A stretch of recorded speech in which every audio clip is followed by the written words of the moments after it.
नाम प्रभु का है सुखकारी, पाप कटेंगे क्षण में भारी। नाम प्रभु का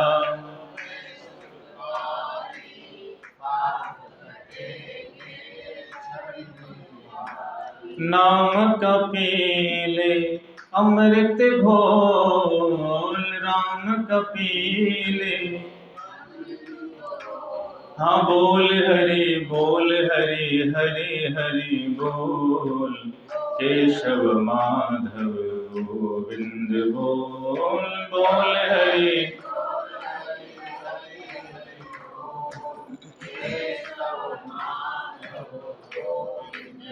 सबरी अहिल्या सदन कसाई, नाम जपन से मुक्ति पाई। सबरी अहिल्या सदन कसाई, नाम जपन से मुक्ति पाई।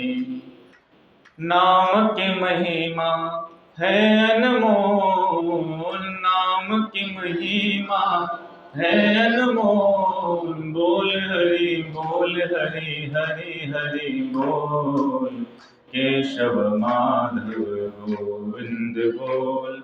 बोल हरि हरि हरि बोल, केशव माधव गोविंद बोल। केशव माधव गोविंद बोल। बोल वृंदावन बिहारी लाल की, राधा कृष्ण भगवान की, श्री सीतारामचंद्र भगवान की, उमापति महादेव की, सत्य सनातन धर्म की, सद्गुरुदेव भगवान की, आद्यगुरु शंकराचार्य भगवान की, दक्षिणेश्वर महादेव की। नमः पार्वती पतये, हर हर महादेव शंभो। परम मंगल में अकारण करुणा वर्ण वाले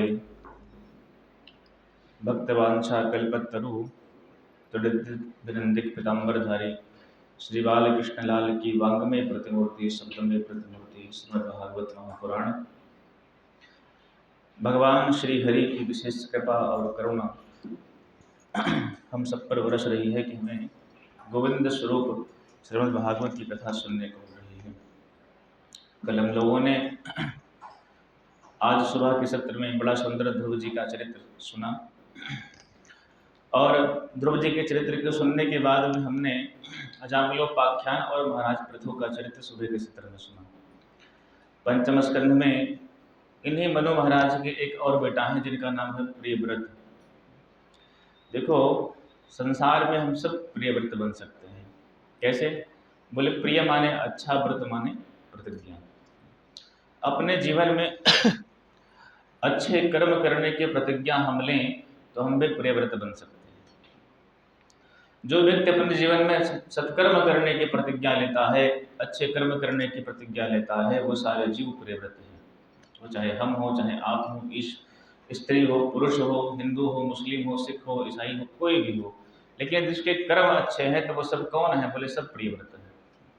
इसलिए प्रियव्रत महाराज ने विचार किया कि सब लोग 12 घंटे का दिन होता है, 12 घंटे की रात होती है, तो दिन भर तो लोग खूब काम करते हैं और रात भर 12 घंटा सो करके बिता देते हैं फालतू व्रत के। तो क्या करोगे महाराज? बोले मैं एक ऐसा रथ बनाऊंगा कि पृथ्वी पर अंधकार कभी होगा ही नहीं। उधर सूर्य भगवान अस्त हो गए पश्चिम में, और इधर पूर्व में मेरा जो सूर्य है, जो मेरा जो रथ है, वो उदित हो जाएगा। तो इन्होंने प्रतिज्ञा की, रथेन ज्योतिर्मयेन रजनी दिनम करिष्यामि, ऐसा रथ बनाऊंगा कि रात्रि होने ही नहीं दूंगा। और कहते हैं ऐसा इन्होंने 7 दिन 7 रात्रि पर्यंत किया। तो ब्रह्मा जी घबराए, भागे भागे आए, प्रेम से समझाए, बोले देखो भैया, हमने जो कुछ बनाया है संसार में वो सब व्यर्थ नहीं बनाया है, मनुष्य के कल्याण के लिए बनाया है।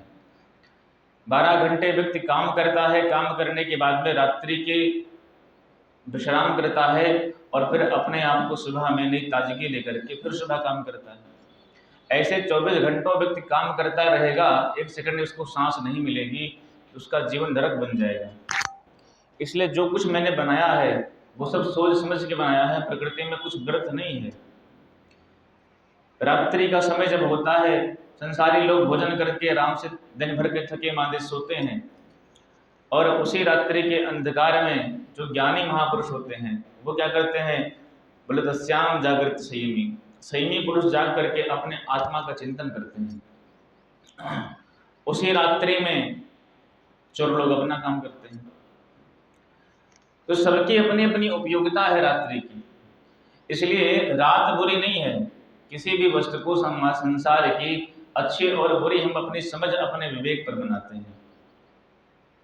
बहू ने बढ़िया खाना बनाया है, ससुर जी बैठे भोजन करने के लिए, बढ़िया परोसा और भोजन खाया, मूड खराब हो गया, थाली उठा के फेंक दी, नमक ही डाला है, खाना बनाने का शऊर नहीं है। अब बहू बेचारी काम गई है, भगवान ये तो गलती हो गई। अगले दिन विशेष ध्यान रखा तो अधिक पड़ गया, आज फिर खाया, ससुर जी ने भोजन किया तो फिर थाली उठा के फेंक दी। इतना कोई नमक डालता है खाने में? खाना बनाने बिल्कुल शऊर नहीं। अगले दिन और ध्यान रखे तो नमक की जगह शक्कर पड़ गई। अब ससुर जी की और दिमाग खराब हो गया, भला कहीं दाल में नमक शक्कर पड़ता है। चौथे दिन बहू ने नमक के डब्बे उठा के फेंक दिया, सारी समस्या की जड़ ये नमक ही है, फेंको इसको। अरे भाई, नमक जड़ नहीं समस्या की जड़ आपकी बुद्धि है, उसका सही आपको उपयोग करना नहीं है, सही मात्रा में कितना डालना है।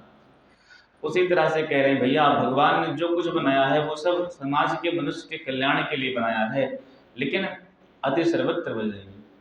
अति जो होती है किसी भी वस्तु की है वो सर्वत्र वर्जती होती है, अति नहीं करना चाहिए। ब्रह्मा जी ने समझाया तो प्रियव्रत महाराज मान गए हैं, लेकिन इनके रथ चलाने मात्र से 7 समुद्र और 7 द्वीप बन गए। उन 7 द्वीपों में अपने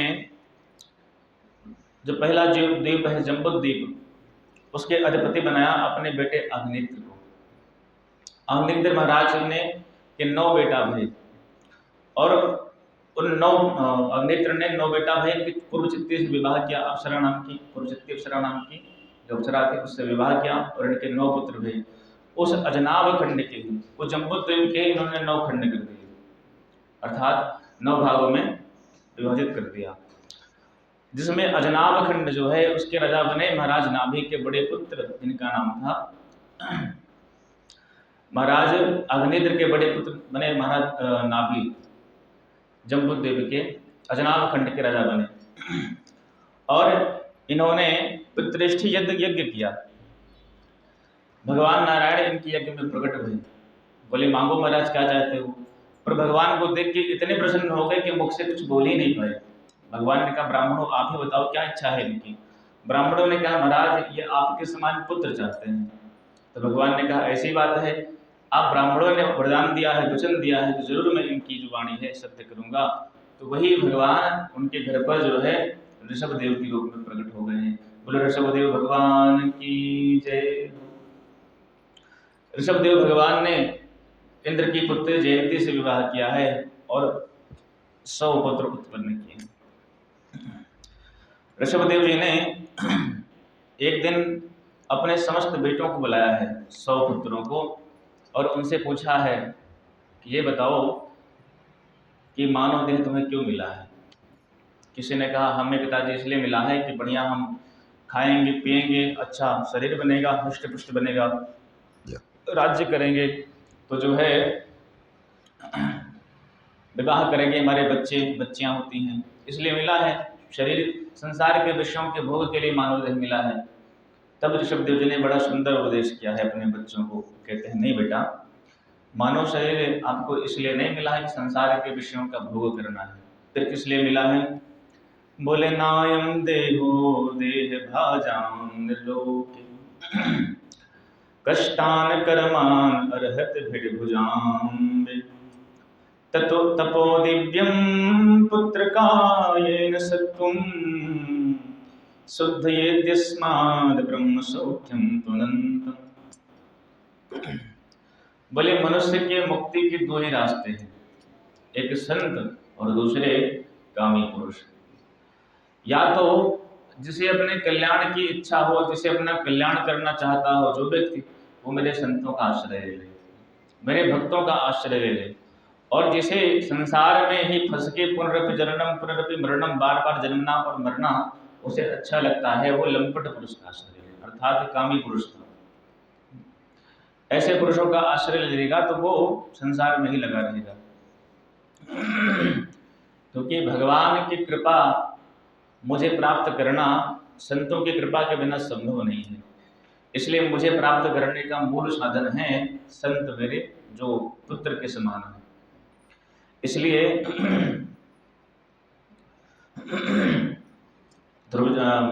श्री ऋषभदेव जी कहते हैं, बेटा इस तरह से जीवन बिताओगे संतों का संग लेकर के तो तुम्हारा कल्याण हो जाएगा।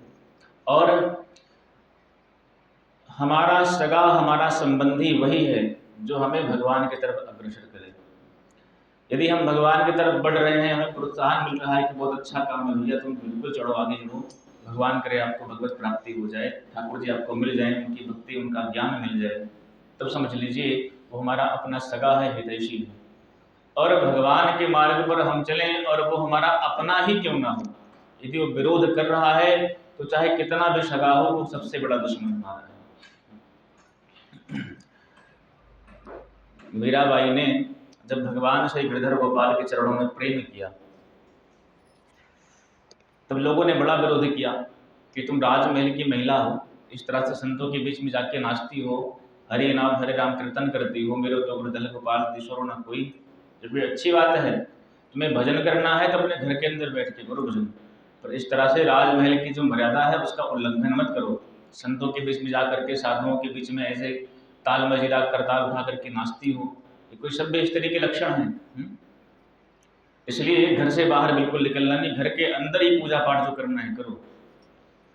अब तो मीराबाई बड़े परेशान हुए, संतों को जब देखती थी उनके मन में उछाल मचता कि हम भी संतों के पास जाऊं, मैं भी पूजा करूं।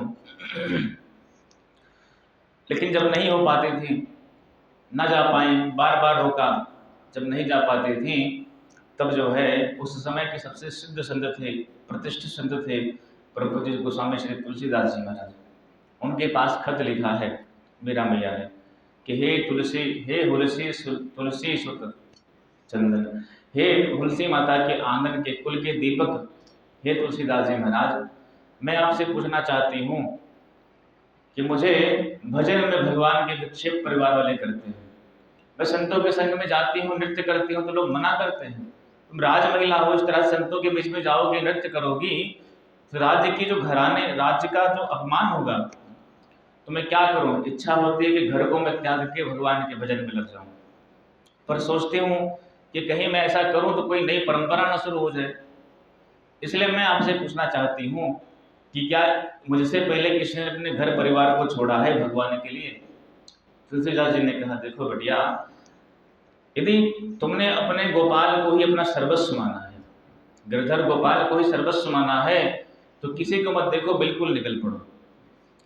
लेकिन यदि मनमा भी कच्चा है, अभी भगवान में भरोसा पक्का नहीं है, थोड़ा कच्चापना है, तो घर में बैठ के भगवान का भजन करो, जब मन पक्का हो जाए तब निकलना।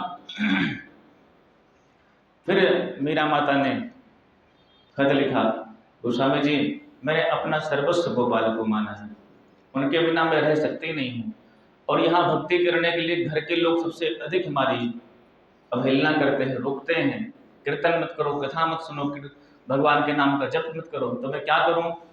तब गोस्वामी जी ने स्पष्ट रूप से लिखा कि जो लोग भगवान की भक्ति करने में विरोध करते हैं, उनका त्याग देना ही श्रेष्ठ कर है। तो महाराज पहले किसी ने त्यागा है? बोले बिल्कुल त्यागा है। बोले तजो पिता प्रहलाद, विभीषण बंधु भरत महतारी, और गुरु बल तजो कांत वर्ज बनि तन, भय मुद मंगलकारी। तजो पिता प्रहलाद, इस भक्ति के रास्ते पर प्रहलाद जी चले थे, उसके पिता हिरण्याकश्यप ने विरोध किया, विभीषण बंधु रावण ने विरोध किया, तो विभीषण जी ने अपने भाई का परित्याग कर दिया, और भरत महतारी, भरत जी ने अपनी माँ का विरोध किया, भरत जी ने अपनी माँ का त्याग कर दिया। और गुरु बलि तजेव, राजा बलि ने अपने गुरु की आज्ञा का उल्लंघन कर दिया भगवान की भक्ति के लिए। गुरु बलि तजेव कांत ब्रज बनि तन, ब्रज कुमारिकाओं ने अपने पतियों की आज्ञा का उल्लंघन कर दिया, जब भगवान ने रास का समय आता है तो ठाकुर जी की बंसी बजती है तो सारी गोपियों को उस बंसी में अपना नाम सुनाई पड़ता है। जब सब निकलती हैं तो किसी के पति ने रोका, किसी के भाई ने रोका, किसी के पिता ने रोका उस रास में जाने के लिए, तो अपने पतियों का भी मान न रख के गोपियां भगवान के पास गईं। तो गुरु बोले तजो कांत ब्रज बनितनि, जो ब्रज बनिताएं थी, गोपियां थी, वो अपने पतियों का त्याग करके भगवान के पास में गईं। तो भय मुद मंगलकारी, हर तरफ से उनका मंगल ही भया। तुरंत मीरा मैया निकल पड़ी हैं बिना कुछ सोचे ही, बस महाराज उत्तर मिल गया। फिर तो कुछ सोचा ही नहीं, सब कुछ छोड़ करके सीधे पहुंच गई कहाँ, द्वारिकाधीश के पास में। तो तात्पर्य कहने का कि जो हमारे हितैषी वही हैं जो भगवान के श्री चरणों में हमको लगावें। और संसार में माता पिता बहुत सौभाग्यशाली ही माता पिता होंगे, कोई भक्त होगा जिसके माता पिता सौभाग्यशाली होंगे कि उसको भगवान के चरणों में लगाते हैं। अन्यथा आज के माता पिता महाराज तो बस वही नून तेल लकड़ी में लगा देते हैं, भैया बढ़िया पढ़ लो, बढ़िया कमा लो, बढ़िया शादी कर दें, बस उसी में जीवन पूरा है। इसलिए जड़भरत जी श्री ऋषभदेव जी ने अपने बच्चों को बड़ा सुंदर उपदेश दिया है। और ऋषभदेव भगवान ने अपने बड़े पुत्र भरत जी महाराज को राज्य गद्दी दे करके अंतर्गत भगवान की भगवत प्राप्ति हो गई है। बोले ऋषभदेव भगवान की जय। इन्हें ऋषभ भगवान का की जो परंपरा है, उनकी जो लीला है, उसको जो फॉलो किया अरहण नाम के राजा ने, तो वहीं से जैन धर्म का प्रादुर्भाव हो गया, वहीं से जैन धर्म शुरू हुआ। पहले तीर्थंकर ऋषभदेव भगवान ही है जैन धर्म के। इसलिए महाराज बने जो है ऋषभदेव के बड़े पुत्र बने सम्राट महाराज भरत जी महाराज, जो बड़े ही प्रतापी राजा हुए, जिनके बहुत समय तक राज्य किया और राज्य करने के बाद में अपने पुत्र को राज्य दे करके आखिरकार पहुंच गए हैं गंडकी नदी के किनारे तपस्या करने के लिए, जो नेपाल में है, जिसको शालिग्राम क्षेत्र कहते हैं, तीर्थ कहते हैं। वहाँ गंडकी नदी है। ऐसे संतों से मैंने सुना है कि तुलसी का दल लेकर के जाइए तो उसमें अगर डालेंगे नीचे पानी में तो नीचे से जो है शालिग्राम जो ऊपर आ जाते हैं नदी से। अब देखा तो है नहीं, सुना मैंने जरूर।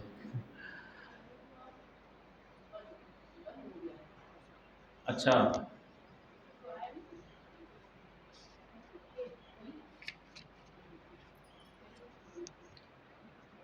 हो सकता पर ऐसा सुना है मैंने, तो कथाओं में लिखा हुआ है। तो इस तरह से जो है गंडकी नदी के किनारे ऋषभदेव भगवान अरे भरत जी महाराज तपस्या कर रहे थे। और एक हिरण के बच्चे को देखा, हिरण को देखा जो है कि नदी में पानी पी रहा है, पीछे शेर की दहाड़ पड़ी तो तुरंत जो है कूद पड़ा पानी में महाराज। तो हिरण तो खत्म हो गया और पानी में ही उसका प्रसव जो है बालक का जन्म हो गया। अब बेचारा वो हिरण का छोना बेचारा उसी पानी में डूबे।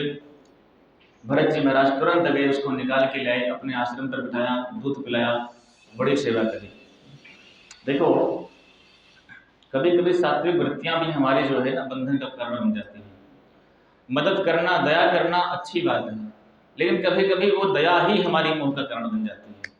जैसे भरत जी महाराज के संग में है, ये दया तो करने लगे उस हिरण के बच्चे पर, धीरे धीरे उसी में मन चिपक गया कि देखो हम पहले अकेले रहते थे, अब कम से कम साथ में मेरे है, कितना बढ़िया लग रहा है, साथ में रहता है, खिलाता हूँ।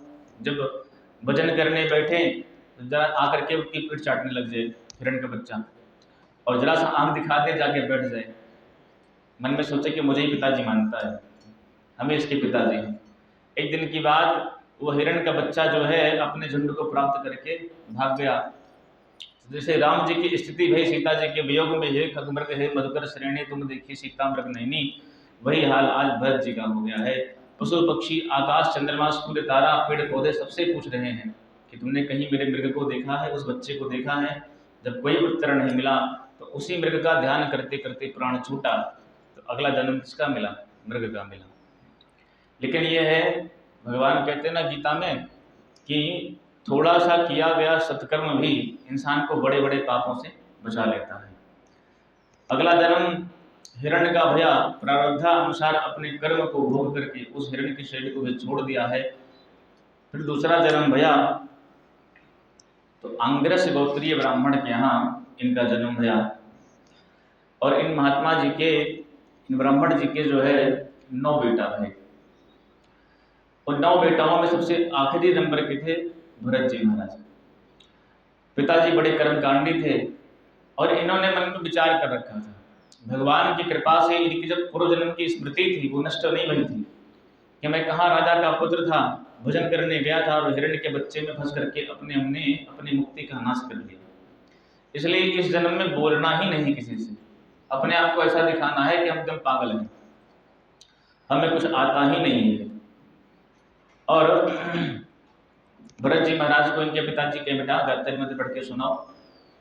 तो भरत जी ने कहा यदि आज मैं गायत्री मंत्र पढ़ के इनको सुना दिया तो कहेंगे परसों जजमान के यहाँ सत्यनारायण कथा कहे हो, तो ऐसा मैं फंस जाऊंगा चक्कर में।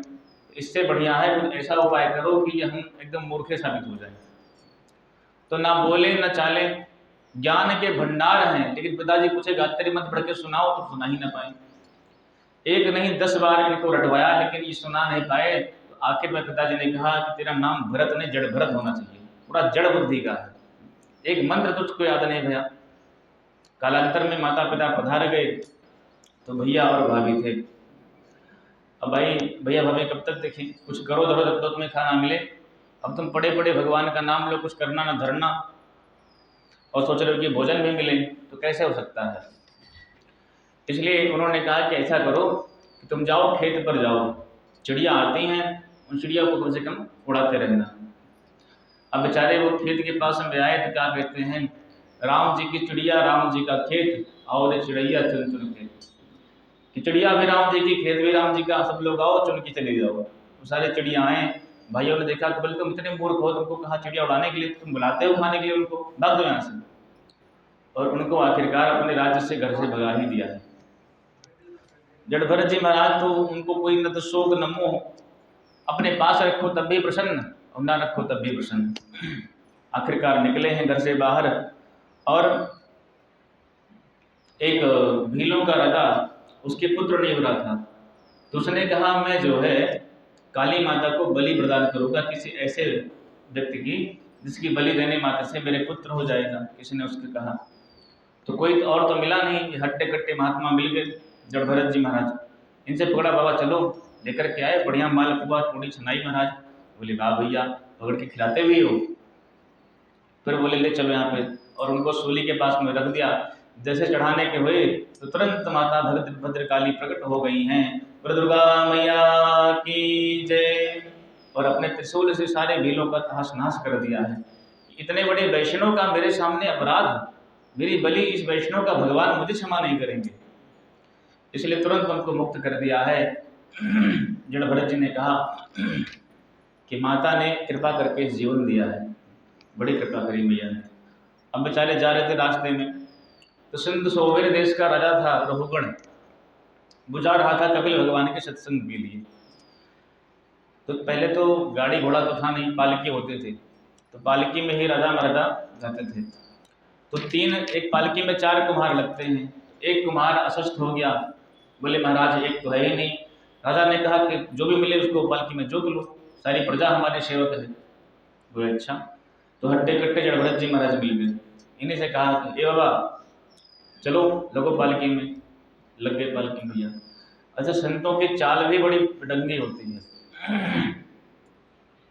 हम लोग चलते हैं तो बड़े कुछ देखते नहीं ऊपर नीचे कि हमारे पैरों में से कौन आ रहा, चींटी आ रही कि कौन आ रहा है, लेकिन संत लोग एक एक पग चलते हैं तो बचा बचा के चलते हैं। इसलिए कि संत ने गाया है कि तुलसी मगन भय राम गुण गाय के, तुलसी मगन भय राम गुण गाय के, कि कोई खाए पूड़ी कचौड़ी रबड़ी मला मंगाए के, कोई खाए पूड़ी कचौड़ी रबड़ी मंगाए के, साधु खावे रोखा सूखा हरि को भोग लगाए के, तुलसी मगन भय राम गुण गाय के। कोई चले हाथी घोड़ा पालकी सजाए के, कोई चले हाथी घोड़ा पालकी सजाए के, साधु चले पैया पैया चींटी को बचाए के। तुलसी मगन भय राम गुण गाय के। तो साधु चले पैया पैया चींटी को बचाए थे। हम लोग महाराज अब चलने के लिए गाड़ी चाहिए, फोर व्हीलर चाहिए, क्या क्या नहीं चाहिए, लेकिन संत महात्मा जो चलते हैं तो एक एक चींटी को बचाते हुए चलते कि कहीं कोई अपराध ना हो जाए। तो जड़भरत जी महाराज कंधे पर रख लिए अपना पालकी भैया, चींटी आई तुरंत उछल गए, और जैसे ही उछले तो रघुगण का जो स्तर था वो उस पालकी की बल्ले में लगा धड़ाम से, महाराज चकरा गया खोपड़ी। वो कहता कि अरे तुम लोग कैसे चलते हो, मेरी खोपड़ी फोड़ डाल रहे हो, ठीक से चलो ना तो तुम लोग बहुत दंड दूंगा। लोगों ने कहा महाराज हमारी कोई गलती नहीं है, जो नया कुम्हार लगा है ना इसी ने कोई गलती की है, ये कूद कूद के चल रहा है। जड़ भरत ने कहा भाई आराम चलो, नहीं तो ऐसे चिकित्सा करोगे जिंदगी भर याद रखोगे। फिर दोबारा कोई चींटी आई, फिर उछल के जड़ भरत जी महाराज बचा के कि कहीं दबन न जाए। और जब अब की बार उछले तुरंत उसके सिर पे बल्ली में सिर लगा। फिर अब की बार तो एकदम आँख बल्ला बबूला हो गया, तुरंत ही बोलने लगा कि ऐसी चिकित्सा करूंगा जिंदगी भर याद रखोगे, चलना है तो सही से चलो, तुम्हारा सौभाग्य है कि तुम राजा की पालकी को ढो रहे हो, नहीं तो मेरी पालकी ढोने के लिए लोग लाइन लगाते हैं और तुम मेरी पालकी ढो रहे हो, ढोने शहूर नहीं तुमको, सही से चलो तो ऐसी चिकित्सा करूंगा जिंदगी भर याद रखोगे। अब जड़ भरत जी ने सोचा कि अब तो बोलना ही पड़ेगा, क्योंकि पहली बात तो ये है महात्मा जो है जल्दी से बोलते नहीं हैं, और बोलते उसी के सामने है जो पात्र दिखाई पड़ता है, बिना पात्र के बोलते नहीं हैं। तो जड़ भरत जी को ये रघुगण पात्र दिखाई क्यों पड़ रहा है, सत्संगी है, कपिल भगवान का सत्संग करता है, बस थोड़ा रजोगुण का जो मद है, अहंकार है, वो बना हुआ है। तो ये अहंकार कैसे दूर होगा, उपदेश से, संतों के आत्मज्ञान के उपदेश से। और इसलिए भी जड़ भरत जी ने बोला कि ये मेरा अपमान कर रहा है, और मेरा अपमान करने के माध्यम से ये कहाँ गिरेगा, बोले नरक में गिरेगा। और संत लोग कहते हैं कि साधु जिसका भार अपने सिर पर ले लेते हैं उसका कभी नाश नहीं होता है, उसका कभी पतन नहीं होता है। यदि मैंने इसके भार को अपने शरीर पर उठा लिया है और तब भी नरक में गिरे तो मेरा होना साधु धिक्कार है। इसलिए आज जड़ भरत जी महाराज बोले हैं, और ऐसा बोले हैं कि सीधे ज्ञान ही करा दिया सब कुछ। बोले त्वयोदितं व्यक्तमवप्रलब्धं भर्तु समे स्याद्दधिवीरभार गन्तुर्यदि स्यादधिगम्य बद्ध्वा पीबेतराशो न विदां प्रवादः। राजन, जिसकी चिकित्सा की तुम बात कर रहे हो वो मैं हूँ नहीं, क्योंकि मोटा होना, पतला होना, दुबला होना, सूखा होना ये सब शरीर के धर्म है, मेरे धर्म नहीं है। मैं तो ना पतला होता हूँ, ना मोटा होता हूँ, ना बढ़ता हूँ, ना घटता हूँ, मैं हर स्थिति में एक समान बना रहता हूँ। जब यह बात सुनी तब उसके दिमाग खुल गया, हे भगवान, ये तो कोई मोटा घट्टा कट्टा दिख तो रहा है पागल के समान, लेकिन इसकी भाषा में वेदांत झलक रहा है। कौन है? जब झांक के देखा पालकी से तब मोटी से जनेऊ दिखाई पड़ गई जड़ भरत जी के शरीर पर। तुरंत कूद पड़ा महाराज, चरणों में गिर पड़ा, बोले सरकार क्षमा करें, हम आपको पहचान नहीं पाए कि आप इतने दिव्य महात्मा हैं, और आपने इस तरह से घूमते अपने आप को छुपा करके पागलों की भांति। भगवान मुझे क्षमा करें, क्योंकि मुझे इंद्र से डर नहीं लगता है, यमराज के काल पास से डर नहीं लगता है, लेकिन यदि डर लगता है तो सिर्फ ब्राह्मण के श्राप से डर लगता है। क्योंकि संसार में हर व्यक्ति को मैं लड़के जीत सकता हूँ, लेकिन ब्राह्मणों से द्रोह करने वाले व्यक्ति का समूल कुल सहित नाश हो जाता है। इसलिए हे प्रभु हमें क्षमा करें, हमसे गलती हो गई। जड़ भरत जी ने कहा भाई देखो ब्राह्मण तो हम भी हैं और खतरनाक वाले नहीं हैं, परेशान ना हो, पूछो क्या पूछना चाहते हो। तब उसने बड़े प्रेम से पूछा, बोले महाराज आपने कहा कि तुम हमें जो चिकित्सा करोगे, हमें जो दंड दोगे, उस दंड का प्रभाव हम पर नहीं पड़ता है। तो मेरी बात कुछ समझ में नहीं आई। ऐसे समझिए कि हमने आग जलाई आग पर भदेली रखी, पतीली रखा, पतीली में डाला पानी, पानी के अंदर डाला चावल। तो पहले आग जो है पतीली को गर्म करेगी, पतीली फिर पानी को गर्म करेगा, और पानी फिर चावल को गर्म करके सिद्ध कर देगा। तो ऐसे ही क्या बोलते हैं, हमारे शरीर में चोट लगती है तो इंद्रियों को कष्ट होता है, इंद्रियों को कष्ट होता है तो इंद्रियों का जो अधिष्ठान है मन, उसको कष्ट होता है। और जब मन को कष्ट होगा तो क्या आत्मा को कष्ट नहीं होगा? जड़भरत जी ने कहा, राजन तुम हो तो महामूर्ख, लेकिन ज्ञानियों के सत्संग करते करते थोड़ी वेदांत की भाषा सीख गए हो।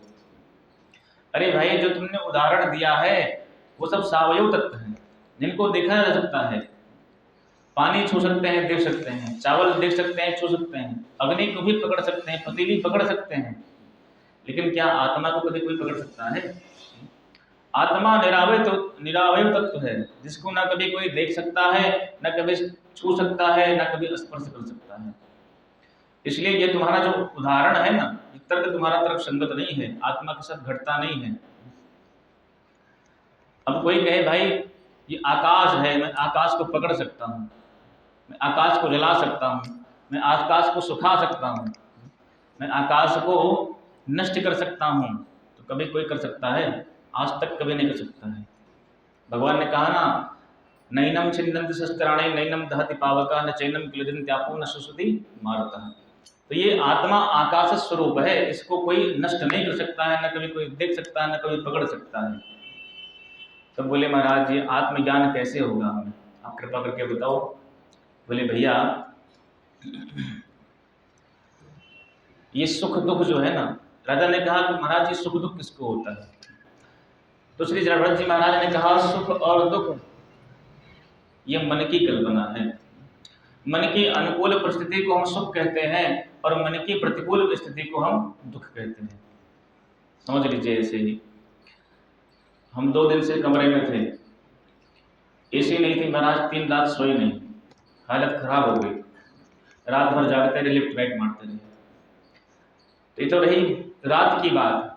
रात में थोड़ा भगवान सूर्य तो कम रहते हैं, चंद्रमा का थोड़ा शीतलता रहती है, लेकिन बगल में आपकी बिल्डिंग बन रही है, छोटे छोटे बच्चों को बगल बिठा रखा है, माताएं काम कर रही हैं, मैंने देखा अपनी आंखों से। इस धूप में जहां हमें निकलना मुश्किल है, हमें वहां तक जाना मुश्किल है, वो अपने बच्चों को लेकर के वहां काम कर रही हैं, तो क्या उनको दुख नहीं होता है, उनको कष्ट नहीं होता है? बिल्कुल होता है। स्थिति बिल्कुल दोनों सेम है, लेकिन गर्मी हमें लगती है तो हमें कष्ट होता है, और वही गर्मी उनको लग रही है तो उन्हें वो कष्ट तो हो रहा है, लेकिन उनको फील नहीं हो रहा है। क्यों?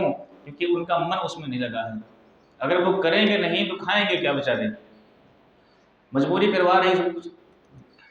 तो मन की अनुकूल स्थिति का नाम ही सुख है और मन की प्रतिकूल स्थिति का नाम दुख है। और वही काम कहते चलो महाराज जी आप जो है सीमेंट मोरम बनवा लो, चल के का जो है आप भी देखे देखिए, तो हम लोग परेशान हो जाएंगे, भैया हमारे बस का नहीं है, कभी किए ही नहीं है, और धूप में खड़े होकर करना पड़ेगा, बड़ी मुश्किल होगी।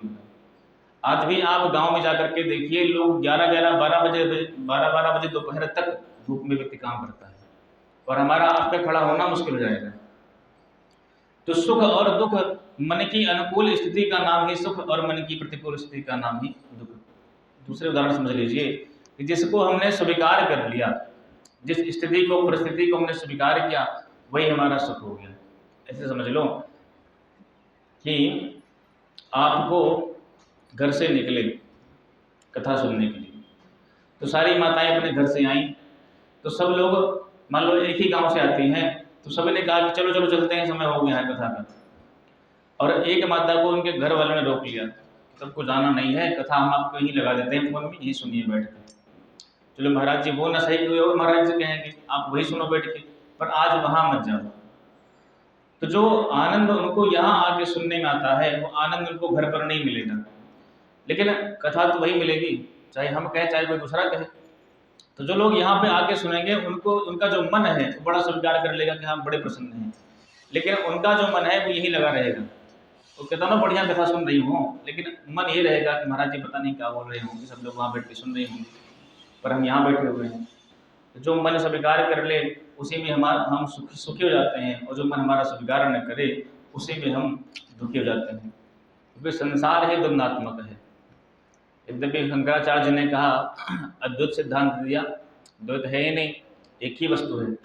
लेकिन श्री और जो जगत गुरु हुए हैं, महापुरुष हुए हैं, उन्होंने इस आत्मा को ही द्वैताद्वैत दिया, विशिष्टाद्वैत दिया, शुद्धाद्वैत दिया। सिद्धांत हैं महापुरुषों के अपने अपने। तो यद्यपि संसार द्वैत से चलता है, इसका नाम क्या है? दुनिया। दुनिया नाम है। तो दुनिया किस लिए है? क्योंकि दो से बनी है, इसलिए दुनिया है। दुनिया और दोना दो चीजें हैं। दुनिया छोटी होती है, दोना बड़ा होता है। तो दुनिया जो मिठाई बेचता होगा जो है, अगर उसके पास आप खाली दुनिया मांगने जाओगे तो नहीं देगा। उसे कहती महाराज खाली दुनिया दे दीजिए, तो नहीं देगा। लेकिन यदि आप सामान ले लोगे उससे, रसगुल्ला, मिठाई, गुलाब जामुन, तो दुनिया आपको फ्री मिलेगी, उसका कोई रुपया नहीं लेगा, रसगुल्ले का रुपया लेगा आपसे। उसी तरह से कह रहे हैं संसार में ये भोग पदार्थ जो क्या है, बोले ये दुनिया या दोना के समान है। और रसगुल्ला क्या है? बोले भगवान की भक्ति, भगवान की कथा ही रसगुल्ला है। जब भगवान के श्री चरणों से हम लोग लग जाते हैं तो संसार के भोग दुनिया के समान फ्री मिल जाते हैं अपने आप ही। उनके पीछे भागना नहीं पड़ता है, वो स्वतः हमारे पास भागे भागे आते हैं। भगवान ने कहा ना कि जो व्यक्ति हमारे ऊपर आश्रित रहता है, योगक्षेमम हम हर तरह से उसका मैं योगक्षेम करता हूँ। इसलिए सुख दुख कुछ नहीं है, मन की प्रतिकूल स्थिति का नाम दुख और मन की अनुकूल स्थिति का नाम सुख। बड़ा सुंदर उपदेश किया है। रघुगण ने कहा महाराज हमको आत्मज्ञान होगा कैसे? तब श्री जड़ भरत जी ने कहा, रघुगण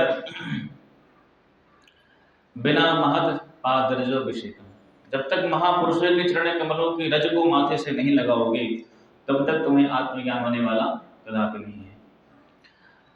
और ये मेरा अपना अनुभव है, आप लोग पता नहीं किए हैं कि नहीं किए हैं। जब हम कथा कहना शुरू किए थे 2021 से, तो हम पहली कथा हमें मिली झांसी में, राम कथा थी।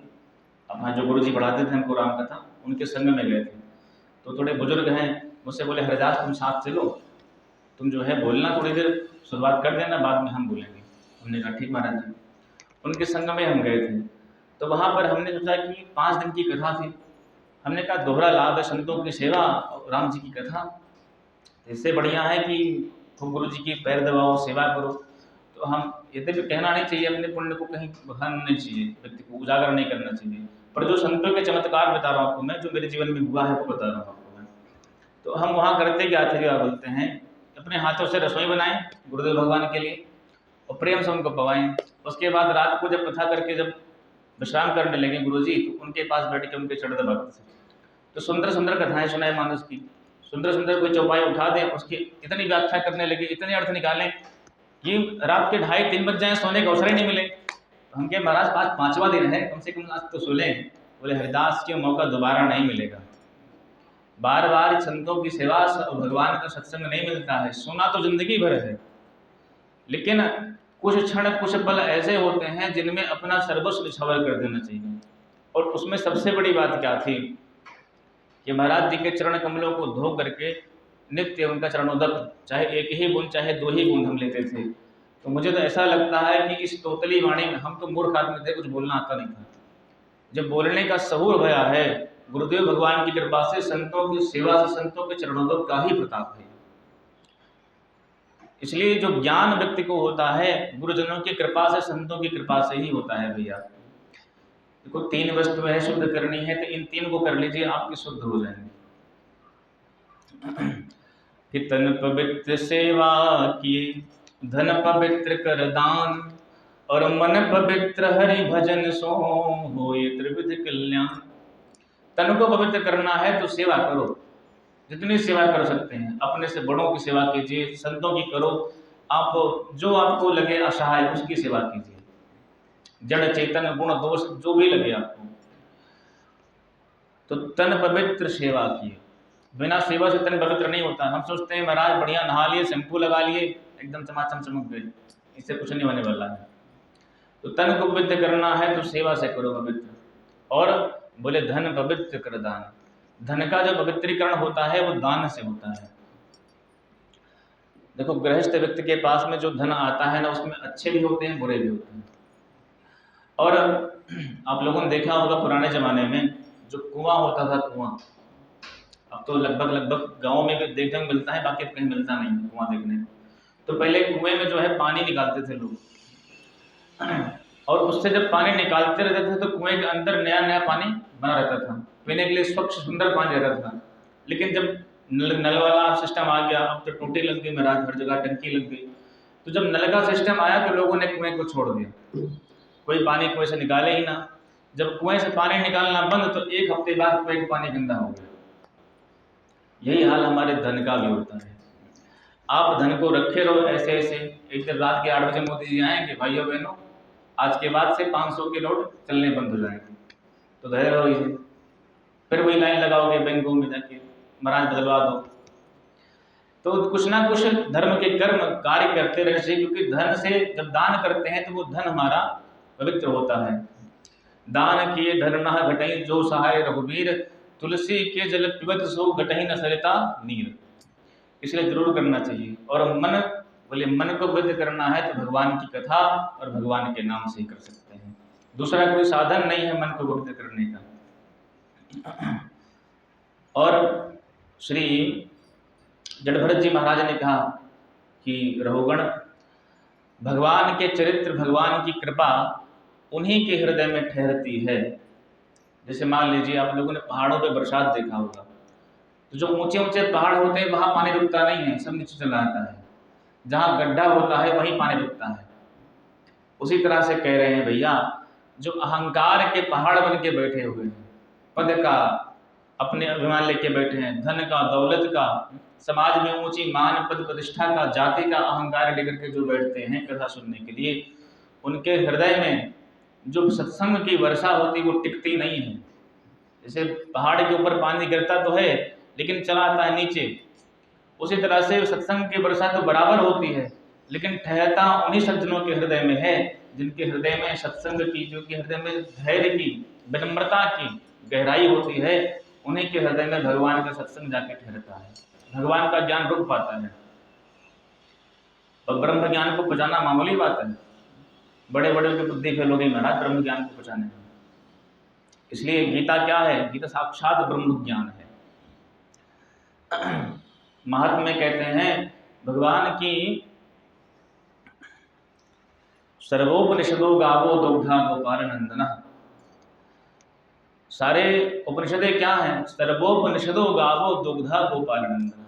ये सारी उपनिषदें गाय हैं, भगवान श्री कृष्ण ही ग्वाल बन के जो है उसका दोहन कर रहे हैं। पर इस गीतामृत रूपी दूध को, इस गीता रूपी ज्ञान को पीने वाला कौन है? बोले पार्थो सुधीर भुक्ता। सुधीर मतलब सु माने सुंदर, धीर माने बुद्धि। जिसकी सुंदर स्थिर बुद्धि है, जिसकी इंद्रियां चंचल नहीं, अपने वश में हैं, वही उस ज्ञान को पचा सकता है। अन्यथा पढ़ने वाले तो बहुत है गीता, पर उसके वास्तविक स्वरूप को समझ पाना बड़ा कठिन है, भगवान की कृपा से ही संभव है। इसलिए बड़ा सुंदर उपदेश किया है। और श्री रघुगण का भी कल्याण हो गया, और जड़भरत जी महाराज इस तरह से उसको अपना आत्मज्ञान दे करके भगवान अपने धाम चले गए हैं। बोलो जड़भरत जी महाराज की जय, भक्त वत्सल भगवान की। परीक्षित जी ने पूछा महाराज थोड़ा भूगोल और खगोल के बारे में बताइए।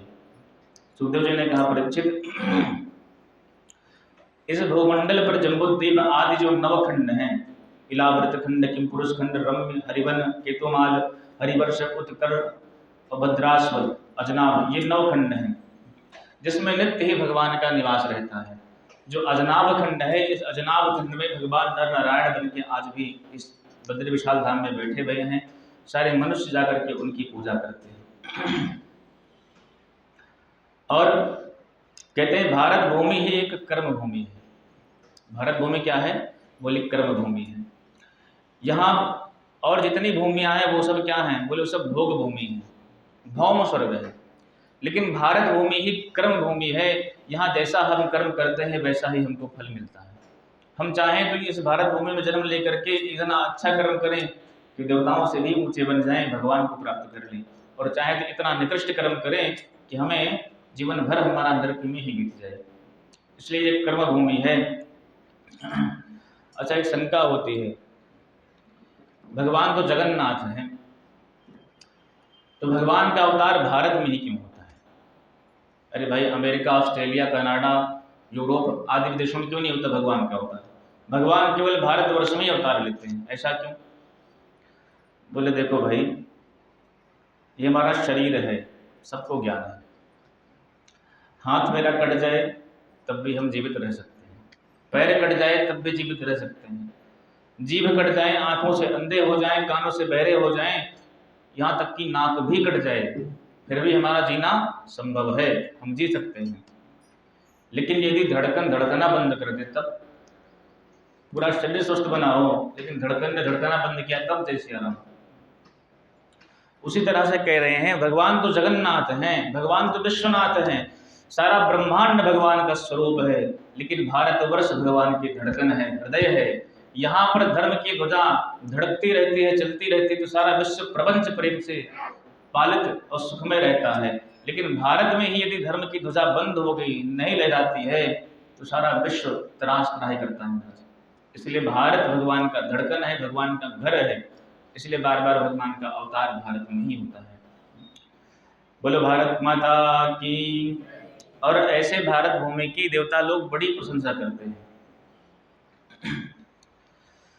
कि अहो अमीसां किम कार्य शोभनम प्रसन्न येषां सुदृत स्वयं हरि यैर्जन्म लब्धम दशो भारताजिरे मुकुंद सेवो पैकम स्पृहाहिना। देवता लोग कहते हैं कि यह मनुष्य कितने सौभाग्यशाली हैं कि इनको भगवान की कथा मिल रही है, भगवान के चरित्र सुनने को मिल रहे हैं। और जब हम भगवान की कथा सुनते हैं, भगवान के नाम को लेते हैं, तो इन देवताओं को हमसे चिढ़ होती है। काहे के लिए चिढ़ होती है? देवता लोग सोचते हैं कि अभी तक तो ये मनुष्य हमारी पूजा कर रहे थे, लेकिन ये भगवान की कथा सुनेंगे, भगवान के नाम को लेंगे, तो भगवान के धाम जब मुक्त हो जाएंगे तो हमें इनकी पूजा करनी पड़ेगी।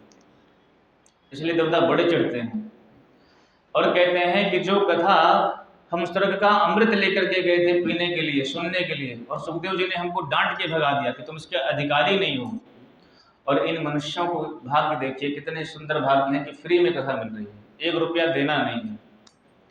प्रेम से आओ, चकाचक पियो महाराज, भगवान के नाम लेकर प्रस्थान करो। इसलिए देवताओं को बड़ी जलन होती है।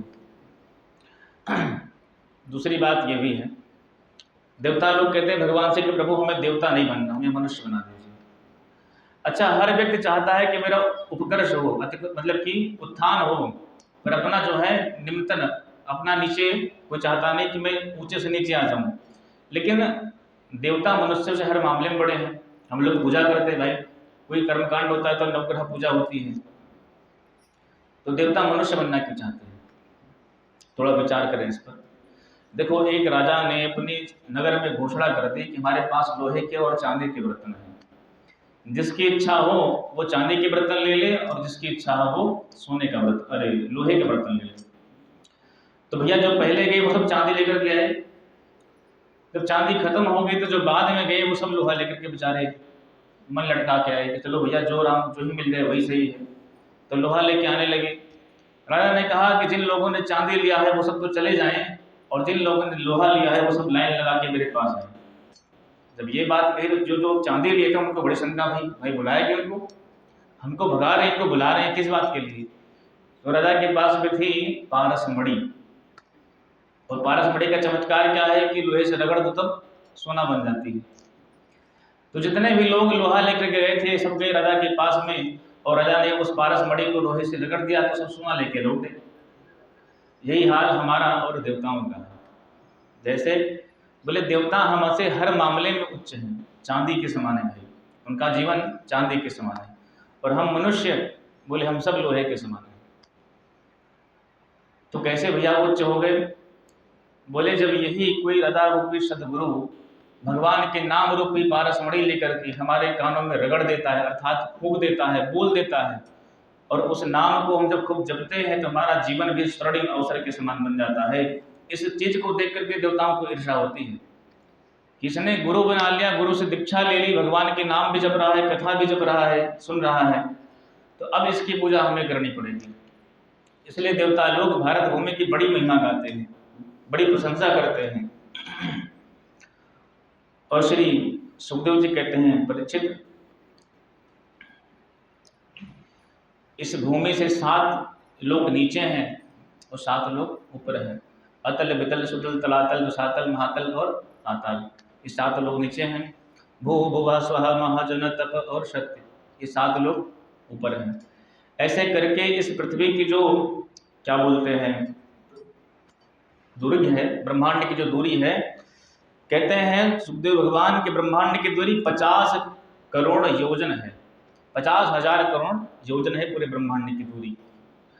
और नरकों के बारे में पूछा तो सुखदेव भगवान कहते हैं कि हमारी पृथ्वी से दक्षिण दिशा की तरफ 99,000 योजन नीचे यमपुरी है, तो वहाँ वो नरक है। नरकों की बड़ी व्याख्या करी है सुखदेव जी महाराज ने। मुख्य 28 प्रकार के नरक हैं। ताम्भिस्त्र, अंधताम्भिस्त्र, रौरव, महारौरव, कुंभी, पाक, कालसूत्र, असिपत्र, वैन आदि आदि कई प्रकार के नरकों की चर्चा करी है।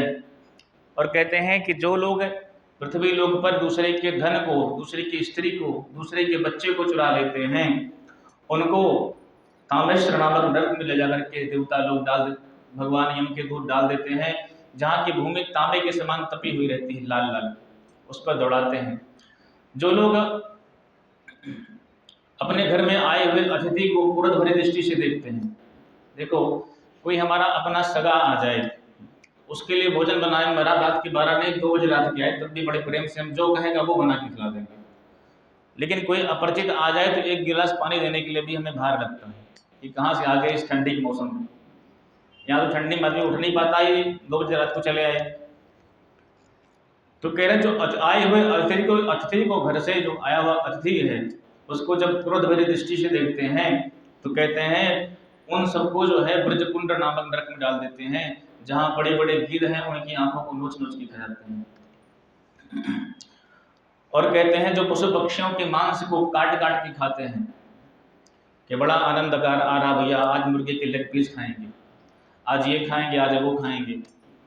तो कहते हैं भैया उन्हें जो है यम के दूत जो है कुंभी पाक नामक नरक में डाल देते हैं, जहाँ पर जो है तेल होता है, गरम गरम तेल रहता है, उस तेल में ही उनको डाल देते हैं, पकौड़े के समान भूल जाता है, फिर भी मरता नहीं महाराज।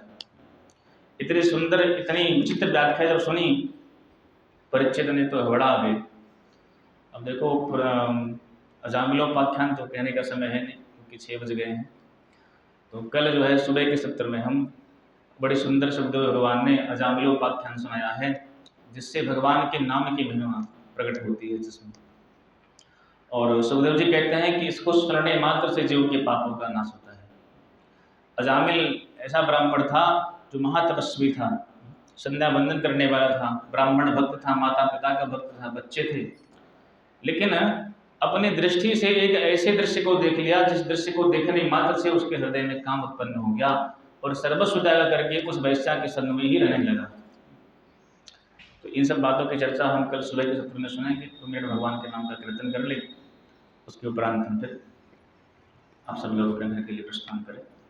जय सिया राम, जय जय सिया राम, जय सिया राम,